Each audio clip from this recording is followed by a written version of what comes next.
parti. Software version 12.5.2.1. On va tester depuis ce petit parc à Daphné, à Mobile, donc aux États-Unis, jusqu'au supermarché Publix. Toute dernière version du logiciel de Tesla. Alors ce que ça donne. Donc on vient de se garer, on passe juste en mode conduite. On attend le petit volant, un clic, on va le passer en bleu et on est parti. On est parti du mauvais côté du rond-point, il n'y a pas de signalisation. On va dire que ça passe, droit à l'erreur. C'est la première fois que je teste la 12.5. 3, on va voir ce que ça donne. Il y a le monsieur là. Bonjour monsieur. Déjà le nagging qui revient avec le bleu en haut de l'écran. J'espère que ça va pas être trop gênant par la suite. Peut-être que c'est parce que j'ai des lunettes de soleil. Et du coup la caméra interne ne voit pas mes yeux. Parce que ça donne. Je vais garder ma main comme ça sur le volant. Deux doigts, juste le poids de la main. Pas besoin d'appliquer une grande force. Et là, un premier stop, alors avec un carrefour un peu en étoile sur une rue principale. On s'avance, c'est dégagé à gauche, parfait. On a attendu moins longtemps là, que la version précédente. On pourra comparer par rapport à la dernière vidéo. Jusque là, c'est pas mal. Jusque là, ça fait une minute qu'on est parti.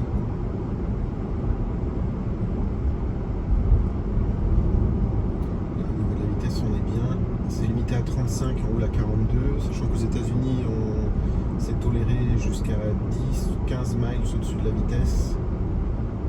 Il n'y a pas de radar, donc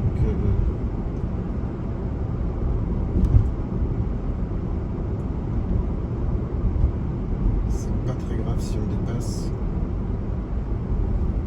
Donc on ne se met pas en danger. Alors un passage à niveau, alors celui-là il secoue un petit peu. Est-ce qu'on va ralentir? J'ai pas l'impression, non. Zéro. Ça a secoué un petit peu.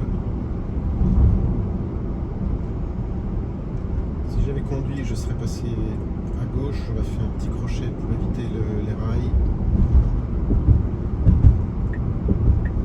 Clignotant, on va s'insérer sur la voie express. Ralenti, on n'a pas de visibilité.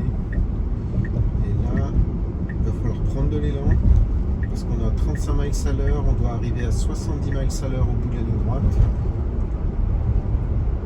Alors c'est pas un problème pour les Tesla Performance comme celle-ci.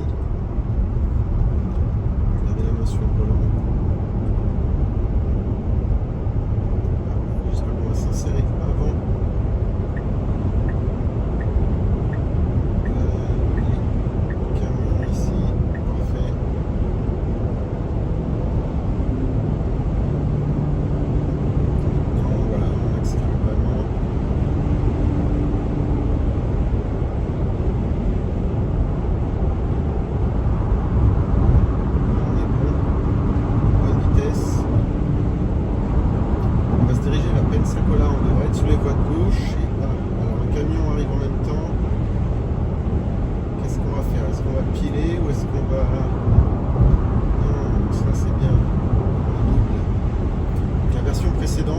Elle avait tendance, quand un camion essayait de s'insérer comme ça et arriver en parallèle, à piler en fait pour le laisser passer.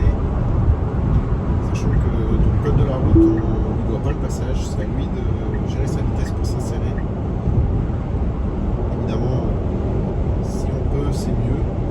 Si on peut l'aider à s'insérer, il faut être courtois. C'est pas grave, là, on change encore de voie. On va arriver à un passage avant un tunnel. Il y a très peu de tunnels aux États-Unis, je crois qu'il n'y en a que 2. Celui-là est limité à 40. Donc il y a une double virage avant.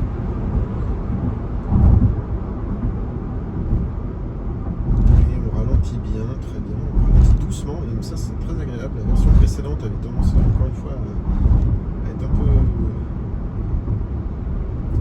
peu trop dur sur les freins. Là, très bien, on est venu à la vitesse vraiment. Ça a été très fluide, très bien. On continue. Tunnel. Après les 2 voies comme ça, les 3 voies même, ça n'a jamais été vraiment un problème pour les versions du software. En tout cas, celles que je connais.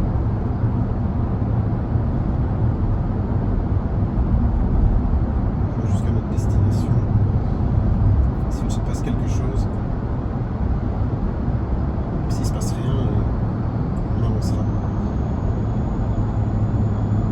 Pour l'instant, on est dans le trafic.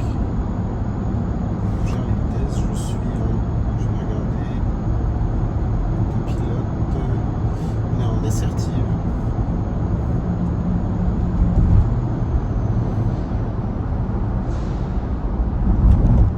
Sortie du tunnel.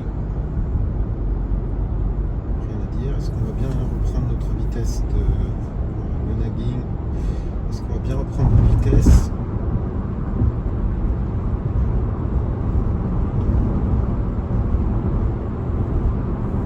Enfin, depuis qu'on est parti, j'ai pas du tout touché au pédale, je touche un peu au volant. Je reste vigilant quand même. Première fois avec cette version, on ne sait jamais. C'est pas de la conduite autonome, hein, c'est de la conduite autonome supervisée. Mais plutôt pas mal jusque-là. Déjà la dernière version était à base d'AI entraîné. C'est-à-dire qu'ils ont récolté en fait des heures et des heures de vidéos de leur propre voiture. Des heures de vidéos où les gens conduisaient en fait. Encore une fois, aucune de ces vidéos n'est liée au VIN de la voiture, donc ils n'ont aucune donnée de d'où ça vient. Ils ont juste des données de situation. Ils ont montré ces situations à une IA et ils lui ont dit quand tu reconnais une de ces situations dans la voiture dans laquelle tu es installé, tu fais la même chose. Et donc on a des modèles de voitures qui appréhendent la route comme un autre usager Tesla. Ils ont dû sélectionner les vidéos évidemment parce que tout le monde ne conduit pas forcément selon le code de la route, on ne respecte pas les distances de sécurité, notamment pour les stops. Ils n'ont pas pu montrer ils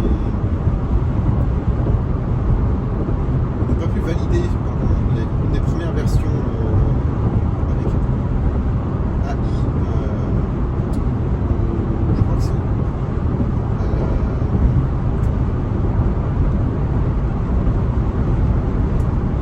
c'est l'organisme qui devait valider le fait qu'ils mettent ce logiciel sur les voitures sur la route. Mais ils ont réussi à trouver sur les vidéos des gens qui passaient les stops avec leur voiture.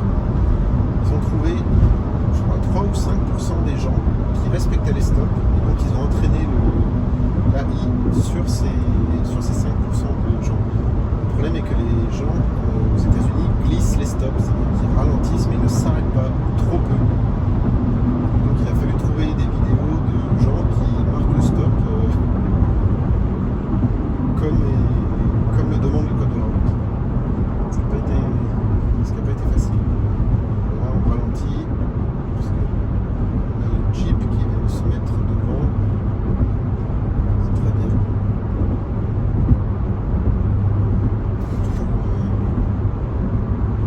Rien à dire, c'est très bien. Volant derrière, on voit 4 véhicules derrière. On a 5 véhicules devant. Je sais pas si on voit les véhicules qui sont sur l'autre côté du pont. Non, c'est trop loin. En tout cas, on n'a pas besoin de les afficher peut-être. Encore une fois, donc ça c'est la version 3 du hardware. Et c'est un processeur Intel, donc on n'a pas les caméras 4K, on n'a pas le processeur AMD qui est beaucoup plus performant performant sur l'affichage et le fait justement d'utiliser ce moteur de conduite, ce logiciel de conduite supervisé avec AI.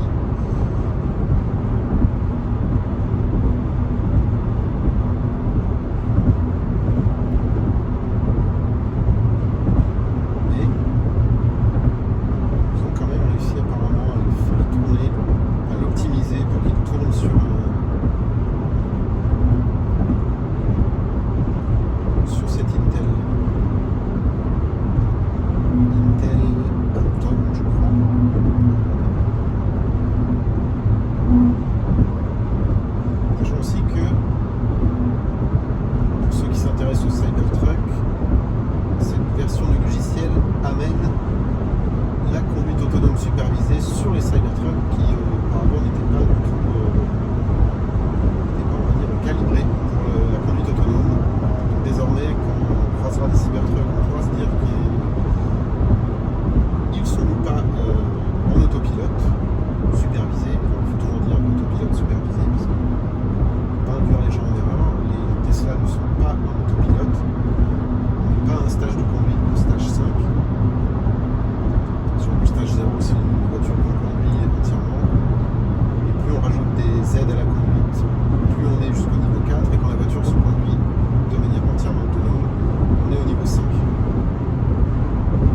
Après Elon Musk, on devrait pouvoir faire de toutes les voitures avec le logiciel autopilote et le hardware approprié installé, parce qu'il y a des anciens modèles qui n'ont pas le hardware pour être en autopilote. Les vieux possesseurs de Tesla ou les possesseurs de vieilles Tesla le savent bien. On leur avait promis l'autopilote et certains t'entourent.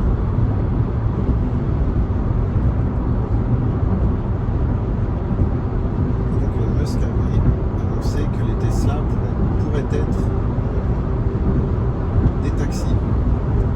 C'est-à-dire que vous pourriez sortir de chez vous le matin, votre voiture vous emmène sur votre lieu de travail, vous sortez de la voiture, vous la mettez vous activez le mode taxi, voilà, ok, l'insertion à peu près du camion derrière, j'ai l'impression que c'est à peu près, apparemment sur le caméra on est quand même bien au milieu, donc on se voit bien, je le vois assez proche de la miroir. Voilà. Et donc la voiture, vous pouvez ensuite retourner chez vous, se garer ou se charger, ou aller chercher des gens, contre moyenne en finance évidemment, et faire du taxi, rapporter de l'argent pendant que vous êtes au travail, rapporter de l'argent. Donc là on a un feu vert et une flèche verte là devant qui est bien affichée là, mais souvent elle marque quand même un genre de stop, donc on n'est pas censé s'arrêter, c'est une voie d'insertion. Voie d'insertion sur une double voie. Et encore autre chose, c'est que cette voie sur laquelle on est se termine, je vois qu'on tend à gauche là, c'est très bien ça. C'est ce qu'il faut faire. Parce que cette voie là de droite ici va se terminer et elle finit par tourner sur la droite dans une impasse. C'est pas une voie intéressante. Mais pensant que c'est une route n'ayant pas de... C'est un des problèmes du logiciel de Tesla, c'est qu'ils n'ont pas de conscience de la, on va dire, de situation. Donc elle ne sait pas en fait que dans un quart de mile ou un demi-mile, en fait, la route là sur la droite va s'arrêter. Donc on doit se mettre sur les deux voies ici pour continuer jusqu'à notre destination. Et donc on se retrouve à suivre là et à s'insérer au dernier moment, donc soit de manière dangereuse, soit à carrément s'arrêter. Ça m'est arrivé de reprendre le contrôle ou au moins d'activer un clignotant un peu avant, histoire d'inciter la voiture à se mettre sur la voie du milieu, qui devient une voie de droite après, on va le voir dans quelques temps, au prochain feu. Le nagging, ça faisait longtemps. Ça n'a pas été, on en a eu un petit peu au début. J'ai l'impression que si elle voit peut-être mes mouvements de tête, elle voit que j'ai le menton levé. Elle ne s'inquiète pas sur ma capacité à reprendre le contrôle en cas de besoin. Évidemment, si je touche l'écran, si je regarde mon téléphone, même si je regarde ma montre connectée, elle va me dire de reprendre le contrôle et de rester vigilant. Parce que je pense qu'elle-même ne se fait pas confiance.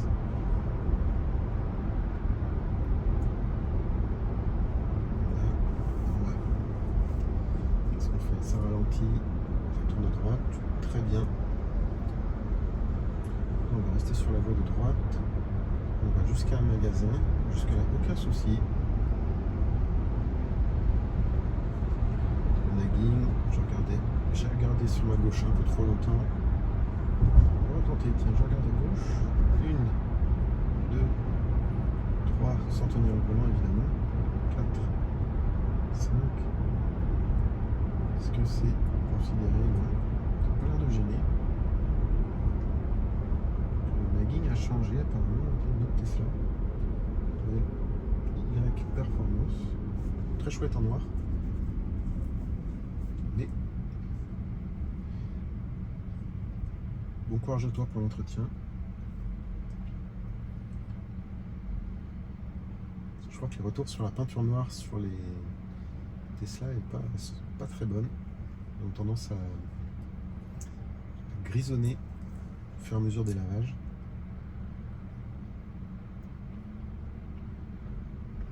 Je connais pas les retours sur les autres constructeurs, mais Tesla apparemment a ce défaut. Le clignotant, j'ai toujours pas touché au volant depuis tout à l'heure. On attend le nagging. Très bien, jusque là c'est très fluide, on n'a pas d'hésitation, on n'a pas ces petits soubresauts du volant. Alors là, comment est-ce qu'on va, sachant qu'il y a des voies de parking, sont 1 sur 2 en sens unique. Est-ce qu'on va prendre la bonne? Oui, oui, pas mal, très bien ça. Et nous sommes donc à Publix, c'est bien. Le nagging. Ah, on se gare carrément. On se gare ou on... Ben, j'ai l'impression qu'on est dans se garer. Je sais pas si on est dans les traits. Pas du tout. On va reprendre le contrôle. Je vais me garer dans les traits, puis je vais aller faire ma petite course. Très bien. Voilà, ce premier autopilote, je ne m'attendais pas à être garé. Je m'attendais à arriver... parce qu'on s'arrête au milieu de la route. Apparemment, maintenant on se gare. Bon. Je pense qu'elle a confondu avec une route ou bonne nouvelle. Allez, voilà. À bientôt. On essaiera d'autres. On fera d'autres tests avec cet autopilote parce que je suis pas sûr que les gens qui testent sur